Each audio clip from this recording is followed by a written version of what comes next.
کیا مرد سلا ہوا کپڑا پہن سکتا ہے یا نہیں پہن سکتا؟ کیا محرم جو ہے وہ اپنے بال کاٹ سکتا ہے یا نہیں کاٹ سکتا؟ کہ کیا خوشبودار چیز کھا سکتا ہے یا نہیں کھا سکتا؟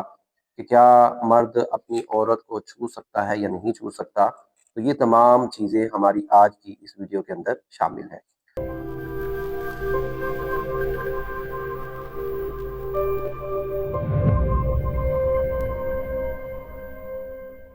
آج کی اس ویڈیو کے اندر ہم یہ جانیں گے کہ حالت احرام میں کون سے کام حرام ہے، کیا مرد سلا ہوا کپڑا پہن سکتا ہے یا نہیں پہن سکتا؟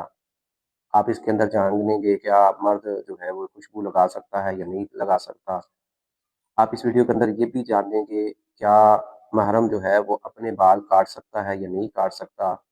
اسی طرح آپ اس کے اندر یہ بھی جانیں گے کیا خوشبودار چیز کھا سکتا ہے یا نہیں کھا سکتا؟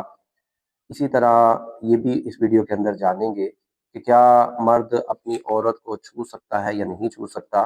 تو یہ تمام چیزیں ہماری آج کی اس ویڈیو کے اندر شامل ہیں۔ تو چلیے بات کرتے ہیں سب سے پہلے کہ حالت احرام کے اندر مرد کے لیے کون کون سی چیزیں حرام ہیں، اور اس میں کچھ مسائل عورتوں سے متعلق بھی ہوں گے۔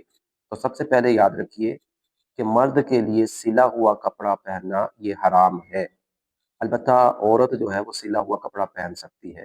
تو مرد آپ جانتے ہیں دو ہی چادریں پہننے گا، ایک نیچے تہبند کے طور پر اور اوپر جو قمیض کے طور پر ہوگی، اور یہ انسیلا کپڑا ہوگا، اور یہ دو چادریں ہوں گی اور سفید رنگ کی چادریں استعمال کریں گی۔ اسی طرح مرد اور مرد کے لیے اپنے کسی بھی چیز سے سر ڈھانپنا یہ اس کے لیے حرام ہے۔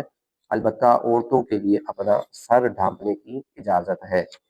اسی طرح مردوں کے لیے دستانے پہننا حرام ہے، البتہ عورتوں کے لیے دستانے پہننا بھی جائز ہے۔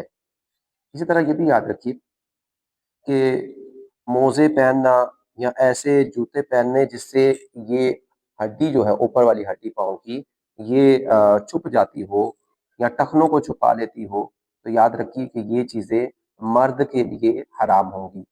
البتہ عورت کے لیے اس حالت میں بھی اس طرح کے جوتے پہننے کی بھی اجازت ہوگی، اسی طرح عورت کو موزے پہننے کی بھی اجازت ہوگی۔ یہ یاد رکھیے کہ یہ جو اب حکم ہے، یہ حکم مرد اور عورت سب کو شامل ہے۔ یاد رکھیے کہ جسم، لباس یا بالوں میں خوشبو لگانا یہ حکم مرد کے لیے بھی حرام ہے اور عورت کے لیے بھی حرام ہے۔ تو مرد بھی خوشبو استعمال نہیں کر سکتا اور عورت بھی خوشبو استعمال نہیں کر سکتی۔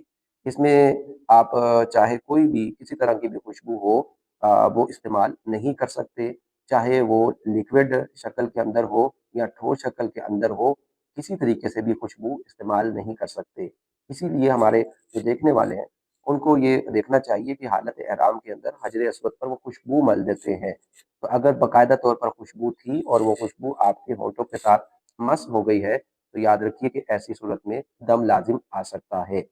اسی طرح یاد رکھیے کہ خوشبودار جتنے بھی مسالہ جات ہیں ان کا کھانا مرد اور عورت سب کے لیے حرام ہے، جیسے الائچی کا استعمال، لونگ وغیرہ کا، یا خالص جو خوشبودار کھانے ہوتے ہیں ان سب کا استعمال کرنا یہ ناجائز ہوگا۔ ڈائریکٹلی ان کو کھانا، جیسے پان کھا لیا، چھالیا کھا لی یا الائچی کھا لی، کوئی بھی اس طرح کی چیز استعمال کرتے ہیں تو یاد رکھیے ایسی صورت پر دم لازم ہو سکتا ہے۔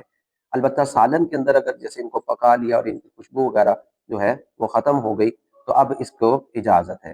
اسی طرح دیکھیے کہ مرد یا عورت کے لیے کسی بھی مرد کے لیے قابل شہوت عورت کو دیکھنا جائز نہیں، اور عورت کے لیے قابل شہوت مرد کو دیکھنا جائز نہیں، نہ چھونا جائز ہے۔ البتہ جو دیکھنے سے گناہ تو نہیں ہوگا اگر بری نیت نہ ہو، لیکن چھونے یا جسمانی تعلق قائم کرنے کی وجہ سے دم وغیرہ لازم ہوگا۔ اسی طرح یہ یاد رکھیے حالت احرام کے اندر مرد اور عورت نہ اپنے ناخن کاٹ سکتے ہیں نہ کسی اور سے کٹوا سکتے ہیں۔ اسی طرح جسم کے کسی بھی بال کے حصے کے بال کو کاٹنا یہ مرد اور عورت کے لیے احرام ہے جب تک حالت احرام میں ہے۔ البتہ احرام کی پابندیوں سے جب باہر ہونا چاہیں تو پھر آپ کاٹ سکتے ہیں۔ اسی طرح دیکھیے زیتون یا تل کا تیل جسم پر یا بالوں پر لگانا یہ ناجائز ہوگا، البتہ بغیر خوشبو کے جو تیل ہے اس کے استعمال کی اجازت مل سکتی ہے۔ کسی کا سر مونڈنا، چاہے وہ شخص بھی محرم ہو یا نہ ہو، حالت احرام سے باہر آتے وقت محرم ایک دوسرے کا بہرحال حل کر سکتے ہیں، تو دوران احرام نہیں کاٹ سکتے، جب احرام کی سارے آپ نے ارکان ادا کر لیے تو اب آپ کاٹ سکتے ہیں، حالت احرام کے اندر یہ چیزیں حرام ہوں گی۔ کسی سے دنیاوی لڑائی جھگڑا کرنا، یہ باتیں بھی ساری کی ساری حرام ہے۔ تو آج کی اس ویڈیو کے اندر ہم نے آپ کو وہ چیزیں بیان کی جو حالت احرام کے اندر حرام ہے۔ انشاءاللہ حج کے کچھ اور مسائل بھی آپ کو بیان کیے جائیں گے۔